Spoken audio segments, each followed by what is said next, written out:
This is the rule that's tearing Formula One apart. A 50-50 engine split. Half electric, half combustion. It was supposed to be the future. Instead, it's triggering a driver revolt. Because right now, cars are losing half their power, in the middle of a straight. No warning, no control. And drivers are calling it dangerous, unpredictable, even impossible to drive. Max Verstappen says it doesn't feel like Formula One. Fernando Alonso says he can't push the car. Lewis Hamilton has already demanded changes. And when drivers like that all turn against the same rule, you know something is seriously wrong. But here's the part no one expected. The FIA knows it. Behind the scenes, they've already admitted, this system has failed. Because in just 3 races, it's created a safety crisis, a performance crisis, and even a collapse in audience numbers. And now, Formula One is facing a decision it cannot avoid. Fix the rule, or risk losing the drivers, the fans, and the identity of the sport itself. Subscribe now, because what's really happening behind this 50-50 rule is far worse than anyone imagined. At first, it didn't look like a disaster, because on paper, the 50-50 rule made perfect sense. More electric power, more sustainability, more relevance to the future of the automotive world. Everything Formula One wanted to represent. And for a moment, people believed it. Teams invested millions. Manufacturers committed years of development. The FIA presented it as the next great evolution. But there was one problem. It only worked on paper. Because the moment these cars hit the track, something felt wrong. Not slightly different. Fundamentally wrong. Because this system doesn't behave like a normal engine. It behaves in cycles. Aggressive cycles. Charge, deploy, deplete, recover. Over and over again. And that changes how the car delivers power completely. Because in previous eras, power was predictable. Linear. Drivers knew exactly what they would get when they pressed the throttle. Now, that certainty is gone. Because the car is no longer giving power continuously. It's giving it in bursts, controlled by the battery. And when that battery runs low, everything changes instantly. Not gradually, not smoothly, abruptly. The car loses a massive percentage of its power in a fraction of a second. And that's where the real problem begins. Because that moment is completely out of the driver's control. You can't fight it. You can't predict it perfectly. You can only manage it. And that's the key shift. From driving to managing. Because now, drivers are not racing the track. They're racing the system. Watching energy levels. Adjusting deployment. Lifting earlier than they want. Saving when they should be attacking. And that changes everything. Because Formula One has always been about instinct. About pushing beyond the limit. About reacting in the moment. But now, drivers are thinking several corners ahead. Not to go faster, but to avoid losing power at the wrong time. And that's why so many of them are frustrated. Because this isn't what they trained for. This isn't what defines the sport. And the more they experience it, the more one realization becomes clear. This isn't a small flaw. It's built into the system itself. Because without the MGUH, there's nothing smoothing the energy flow. Nothing stabilizing power delivery. Which means the battery has to handle everything. And it simply can't do it smoothly. So instead, it creates extremes. Full power, or sudden loss. Nothing in between. And those extremes are what drivers are fighting against. Because every time they hit that drop, they lose more than speed. They lose confidence. Because confidence comes from predictability. From knowing exactly how the car will react. And right now, they don't have that. Which means every lap feels uncertain.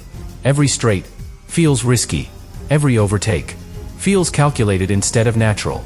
And that's why this isn't just a technical complaint. It's emotional. Because drivers don't just want performance.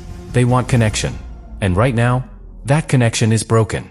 But here's where it becomes even more important. Because this problem doesn't affect all drivers equally. Some teams have managed the system better. They've optimized deployment. They've minimized the drop. They've built their advantage around it. While others are struggling, fighting the system every lap. And that creates something even more dangerous. Inequality. Not just in performance, but in behavior. Because now, on the same straight, you can have one car at full power, and another suddenly losing half of it. And that difference is what's turning this from a performance issue into something much bigger. Something the FIA can no longer ignore. Because once the sport itself starts behaving unpredictably, everything around it becomes unstable. And that's exactly where Formula One is right now. And this is where the situation stops being technical and becomes political. Because once you understand the problem, the next question is simple. Why hasn't it been fixed already? And the answer is where everything starts to fracture. Because inside Formula One, not everyone is suffering equally. Some teams figured it out. They understood the energy cycles. They optimized deployment. They built their entire performance around this system. And right now, they're winning because of it. Which means for them, this isn't a broken rule. It's an advantage. And that creates immediate conflict. Because if the FIA changes the system, those teams lose what they built. They lose performance. They lose position. They lose control. And in Formula One, no team accepts that easily. So now, every discussion about fixing the problem turns into a negotiation. Not about safety. Not about driving. About advantage. Because one team's solution is another team's loss. And that slows everything down. At the exact moment where speed is critical. Because while teams argue, drivers are still out there. Still dealing with the same unpredictability. Still facing the same risks. Every lap. And that's what's pushing the revolt forward. Because drivers don't care about competitive advantage. Not when control is disappearing. Not when confidence is gone. Not when the car behaves in ways they can't fully trust. So now, you have two forces moving in opposite directions. Teams, trying to protect what they've gained. Drivers, trying to fix what they've lost. And in the middle, the FIA, trying to balance both. Trying to change enough, without changing too much. But here's the problem. That balance doesn't exist anymore. Because the issue is too fundamental. You can't slightly fix unpredictability. You either remove it, or you live with it. And living with it is no longer an option. Not after what drivers are saying. Not after what we've already seen on track. Because once a rule starts affecting safety and identity, at the same time, it stops being negotiable. It becomes urgent. And that's why everything is accelerating now. Meetings, discussions, emergency proposals. Because the FIA is starting to realize something critical. This isn't just a bad regulation. It's a system that's destabilizing the sport itself. And if they don't act fast enough, they don't just lose performance. They lose trust. From drivers. From teams. From fans. Because fans might not understand the technical details, but they feel the difference. They see drivers lifting early. They see fewer real battles. They see something missing. And when that feeling spreads, it shows up somewhere very clear. Numbers. Audience dropping. Engagement falling.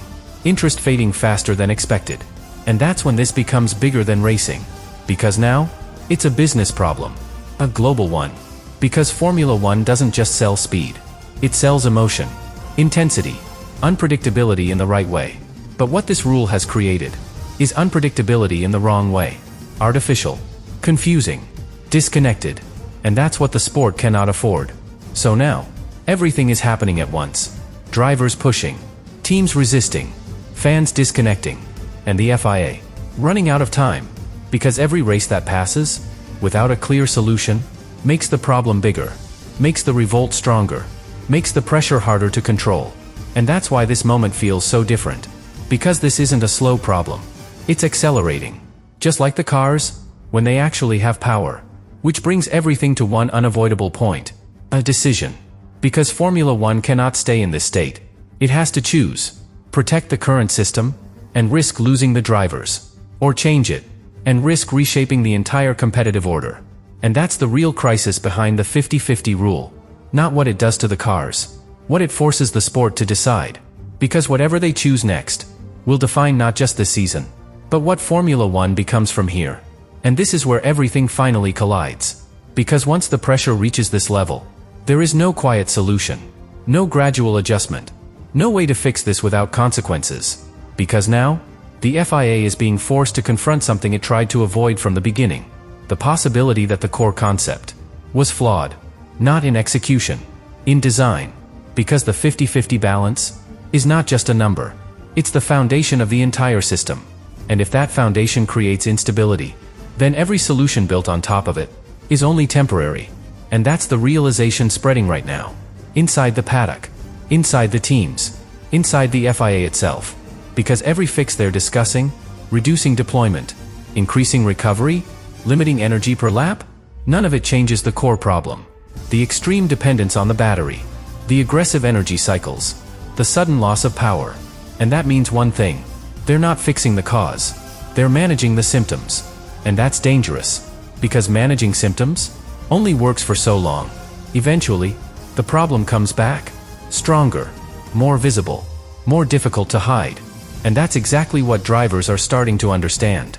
Because they don't just feel the issue, they understand it.